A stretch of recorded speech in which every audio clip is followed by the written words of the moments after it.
Segera download Quran Tadabbur, tafsir dalam genggaman Anda. Bulan Ramadan adalah bulan Al-Quran.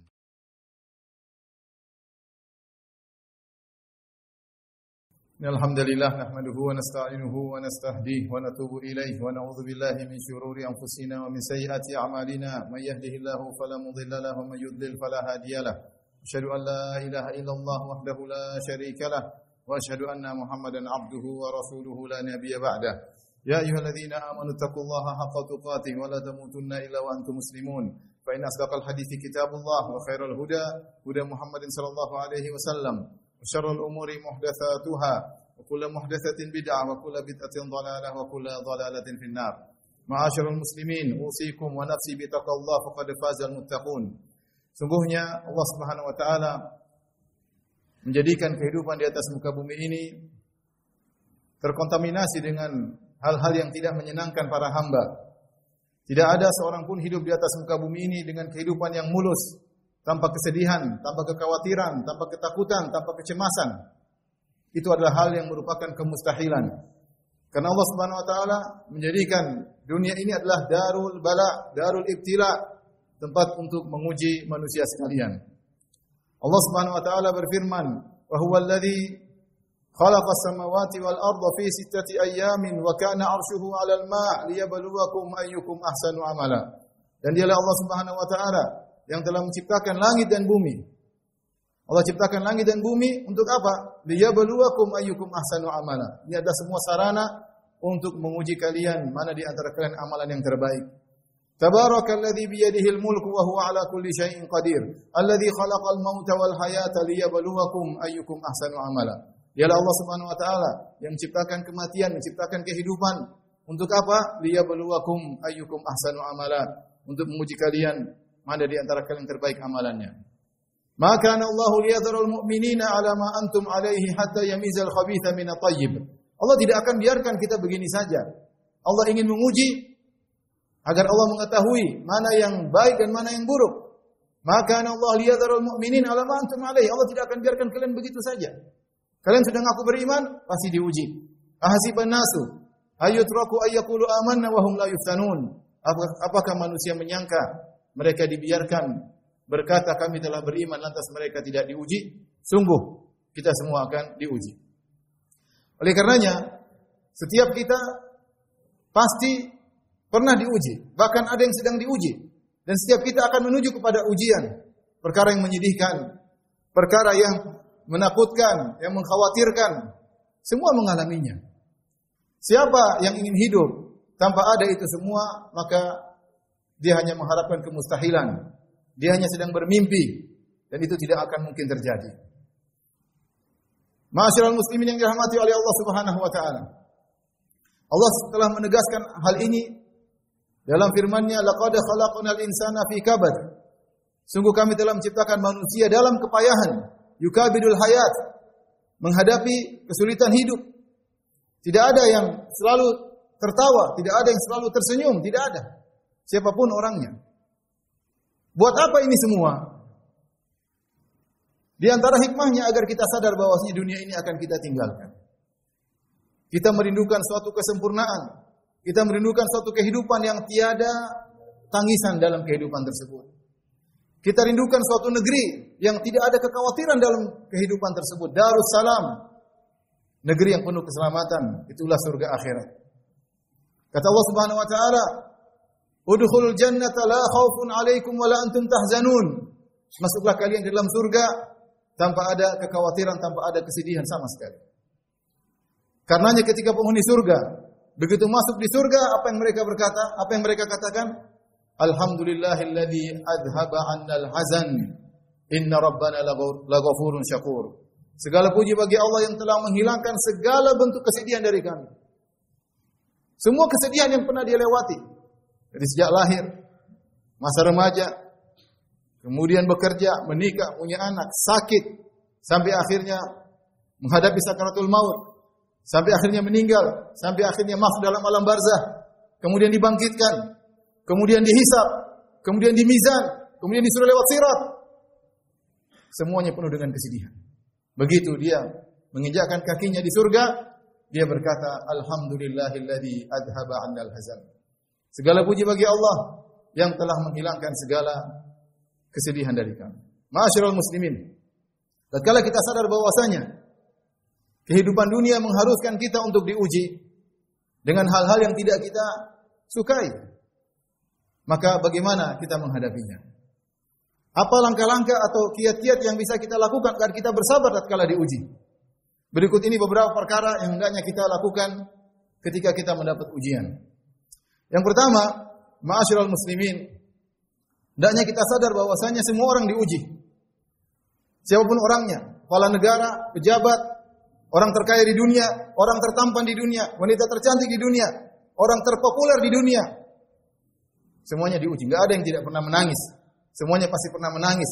Semuanya pasti pernah sakit.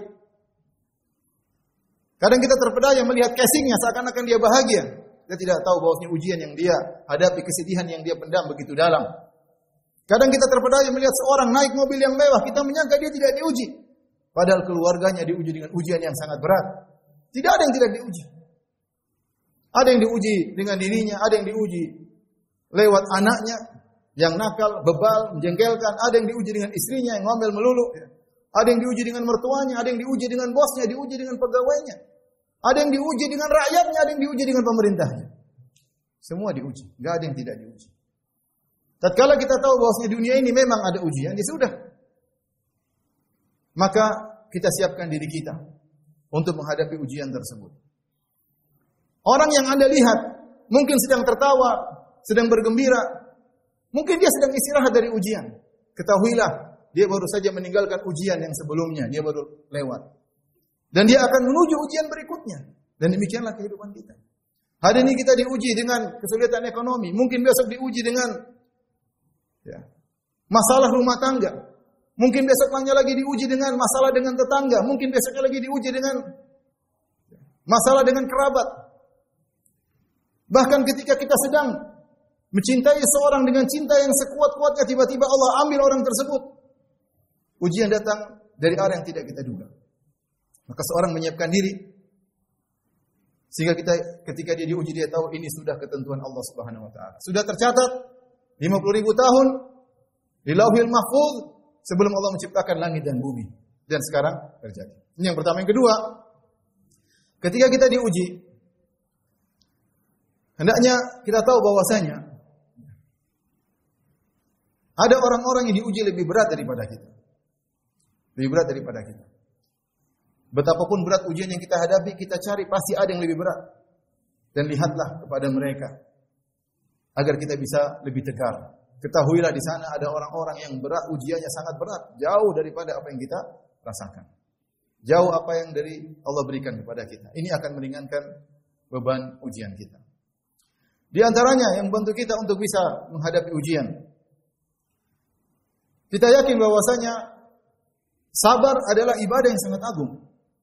Pahalanya sangat besar. Dalil akan hal ini sangat banyak. Makanya kalau saya boleh katakan bahwasanya sabar adalah cara praktis untuk membuat seorang naik ke surga yang sangat tinggi.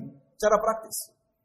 Bisa jadi seorang diuji dengan sesaat, mungkin sehari, mungkin seminggu. Tapi dia meraih pahala yang sangat besar yang mungkin tidak dia raih bertahun-tahun dalam ibadah. Allah Subhanahu wa taala berfirman, "Innama yuwaffas sabiruna ajrahum bighairi hisab."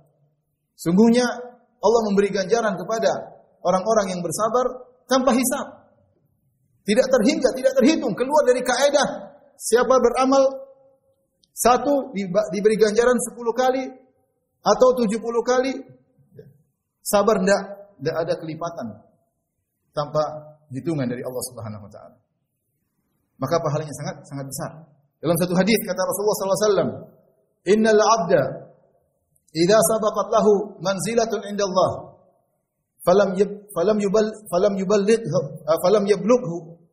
yablugha bi amalin ibtalahu Allah fi jasadihi aw fi malihi aw fi waladihi thumma sabarahu ala dzalik." Sungguhnya seorang hamba jika telah tercatat di sisi Allah dia memiliki kedudukan yang tinggi di surga, sementara amalnya tidak bisa mendongkrak dia untuk naik ke kedudukan tersebut, maka Allah akan uji dia. Allah uji dia pada jasadnya, dibuat sakit. Allah uji dia pada hartanya, dibuat ekonominya sulit. Allah uji dia pada anaknya. Anaknya mungkin sakit, anaknya mungkin meninggal. Tsumma sabbarahu ala dzalik. Kemudian Allah bikin dia menjadi sabar dalam menghadapi itu semua hatta yuballighahu Allah al-manzilah allati sabaqat lahu min Allah. Akhirnya dia mencapai derajat tersebut yang telah dicatat oleh Allah Subhanahu wa taala. Ini dalil bahwasanya sabar itu pahalanya sangat besar. Langkah praktis untuk mencapai surga yang tinggi. Yang mungkin seorang sholat malam selama setahun belum tentu sampai pada derajat tersebut. Yang mungkin orang bersedekah dengan sedekah yang banyak belum tentu sampai pada derajat tersebut. Allah kasih ujian.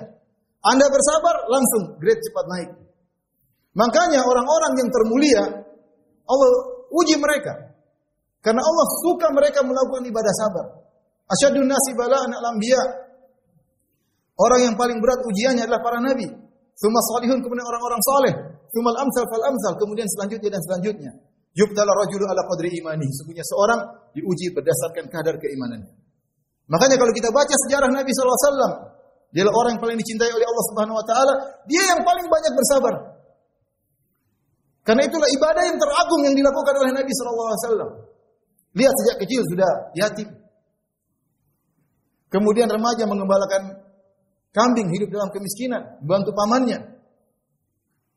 Kemudian ketika diangkat menjadi seorang nabi, dimusuhi oleh keluarganya, dimusuhi oleh pamannya Abu Lahab. Dimaki-maki oleh kerabatnya. Diusir dari kaumnya. Dijuluki dengan julukan yang bermacam-macam. Dilempari sampai berdarah. Hendak dibunuh oleh banyak orang.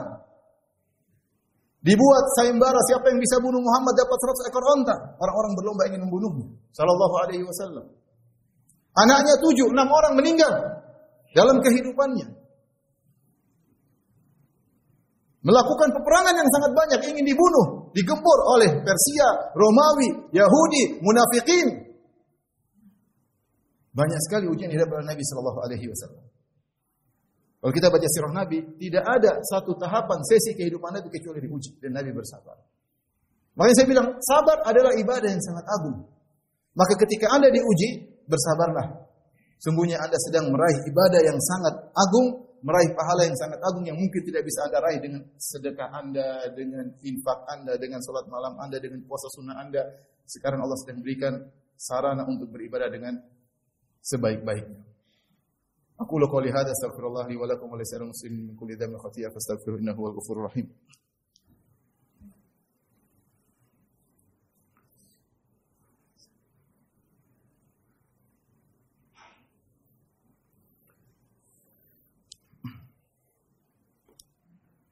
Alhamdulillahi ala ihsani wa syukru lahu ala taufiqihi wa amtinani. Asyhadu an la ilaha illallah wahdahu la syarika lahu ta'ziman li sya'nihi wa asyhadu anna Muhammadan abduhu wa rasuluhu da'ila ridwanihi.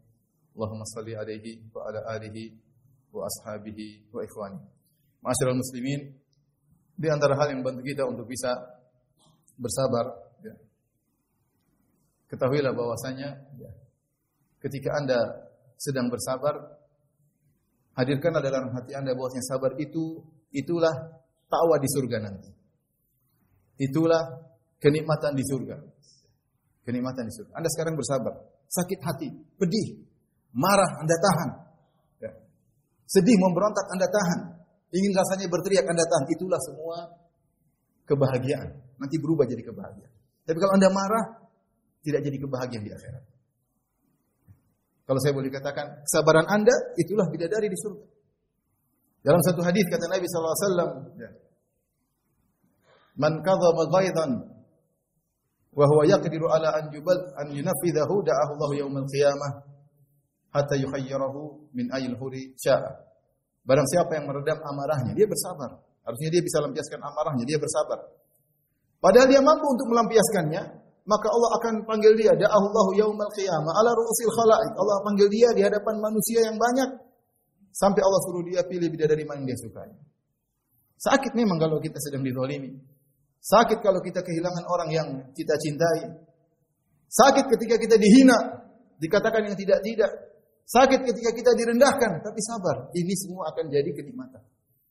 Sabar. Ini semua akan menjadi bidadari yang akan menemani kita di akhirat. Ini semua akan menjadi amal soleh yang menemani kita dalam alam barzakh. Sabar. Jangan kita emosi. Jangan kita lampiaskan kemarahan kita. Sabar. Di antara hal yang bisa membantu kita untuk bersabar, bahwasanya siapa yang bersabar, Allah akan beri solusi kepada dia dengan cara Allah Subhanahu wa taala. Dengan cara Allah Subhanahu wa taala. Ya, sebagaimana disebutkan oleh Al-Alusi dalam tafsirnya ketika menafsirkan firman Allah Subhanahu wa taala, ya. Wa awrathna al-qauma alladziina kaanu yastata'funa masyariqal ardi wa magharibaha allati barakna fiha. Wa tammat kalimatu rabbikal husna 'ala bani Israila bima sabaru. Kata Allah Subhanahu wa taala, wa tammat kalimatu rabbikal husna 'ala bani Israila bima sabaru. Maka telah sempurnalah janji Allah Subhanahu wa taala terhadap Bani Israel, yaitu Allah selamatkan mereka dari cengkeraman Fir'aun yang sebelumnya mereka diperbudak, dibunuh, disiksa. Allah selamatkan mereka. Kenapa? Kata Allah, bima sabaru. Karena mereka bersabar. Sehingga Al-Alusi rahimahullah menyatakan yang maknanya siapa yang bersabar, Allah akan berikan dia solusi dengan cara Allah Subhanahu wa taala. Tapi kalau Anda tidak bersabar, cari jalan sendiri. Dan ini praktekkan dalam kehidupan kita sehari-hari. Kita diuji dengan ujian yang banyak. Ya, diuji mungkin dengan anak kita, diuji dengan istri kita, diuji dengan suami kita, diuji dengan bos kita. Hadapi dengan sabar, sesuai dengan syariat. Allah akan kasih solusi dengan cara Allah Subhanahu wa taala. Tapi kalau Anda misalnya bermasalah dengan keluarga, terus Anda mulai emosi, tidak ada solusi. Kalaupun ada solusi, tidak seindah yang Allah kasih. Kalau Allah yang kasih solusi, maka tentu solusi yang terindah. Maka sabar akan mendatangkan solusi dari Allah Subhanahu wa taala. Ibnu Taimiyah rahimahullah taala pernah menyampaikan satu nasihat. Ketika ada orang mendolimi Anda, ada dua pilihan. Misalnya Anda dituduh tidak-tidak, Anda dikatakan yang tidak-tidak, dizolimi. Ada cara pertama, Anda hadapi semua itu. Hadapi, Anda bantah, Anda tulis. Anda ikut balik balas menuduh. Maka berarti Anda telah menyerahkan urusan pada diri Anda sendiri. Tapi kalau Anda kemudian bersimpuh di hadapan Allah, sujud di hadapan Allah, mengadakan tangan minta kepada Allah, kemudian Anda cuekin, yang ngurusin siapa? Allah Subhanahu wa taala. Ini butuh keimanan. Butuh keimanan. Maka setiap masalah yang kita hadapi sesuai dengan syariat. Agar kita sabar dan Allah yang akan menangani permasalahan kita, cepat atau lambat kita akan melihat hasilnya. Masyaallah muslimin yang rahmati Allah Subhanahu wa taala. Yang terakhir yang saya sampaikan pada kesempatan kali ini agar kita bersabar, Allah mengatakan inna ma'al usri yusra. Sungguhnya bersama kesulitan ada kemudahan. Inna ma'al usri yusran. Sungguhnya bersama kesulitan ada kemudahan. Setiap kita menghadapi kesulitan, tengoklah kondisi kita, pasti ada kemudahan bersama dengan kesulitan tersebut. Sebagai contoh misalnya seorang, dia mungkin naik mobil bersama keluarganya, tahu-tahu terjadi kecelakaan. Ya mungkin mobilnya rusak, tapi dia lihat dirinya masih selamat, alhamdulillah, ada kemudahan. Anaknya masih selamat, istrinya masih selamat ya. Atau mungkin terkena musibah di keluarganya, ternyata ada yang meninggal. Ada kemudian di sekitarnya, alhamdulillah. Mungkin anaknya saja yang meninggal, istrinya tidak. Mungkin orang tuanya saja yang meninggal, sementara anak istrinya tidak. Lihat pada sisi-sisi yang lain. Kenikmatan yang Allah berikan kepada kita di tengah-tengah musibah tersebut. Itu adalah kemudahan yang Allah berikan kepada kita. Dan itu langkah awal untuk kita bisa menghadapi musibah yang Allah sedang berikan kepada kita. Dan jangan lupa ketika kita ditimpa musibah, langsung kita ucapkan inna lillahi wa inna ilaihi raji'un. Ya Allah, kita ini milik Allah dan kepada Allah kita akan kembali. Alhamdulillahi ala kulli hal. Segala puji bagi Allah atas segala keputusannya, atas segala kondisinya. Inna Allah malaikatahu yusalluna ala nabi ya ayyuhalladzina amanu sallu alaihi wa sallimu taslima. Allahumma salli ala Muhammad wa ala ali Muhammad kama sallaita ala Ibrahim wa ala ali Ibrahim innaka Hamidum Majid wa barik ala Muhammad wa ala ali Muhammad kama barakta ala Ibrahim wa ala ali Ibrahim innaka Hamidum Majid. Allahumma ighfir lil muslimina wal muslimat wal mu'minina wal mu'minat al ahya'i minhum wal amwat innaka samiun qaribun mujibud da'wat wa ya qadhiyal hajat. Allahumma ati nufusana taqwaha wa zakkiha anta khairu man zakkaha anta waliyyu maulaha. Allahumma inna nas'aluka al-huda wat-tuqa wal-afafa wal-ghina. Rabbana zalamna anfusana wa illam taghfir lana wa tarhamna lanakunanna minal khasirin. Rabbana atina fid dunya hasanah fil akhirati hasanah wa qina adzabannar. Wa aqimus shalah.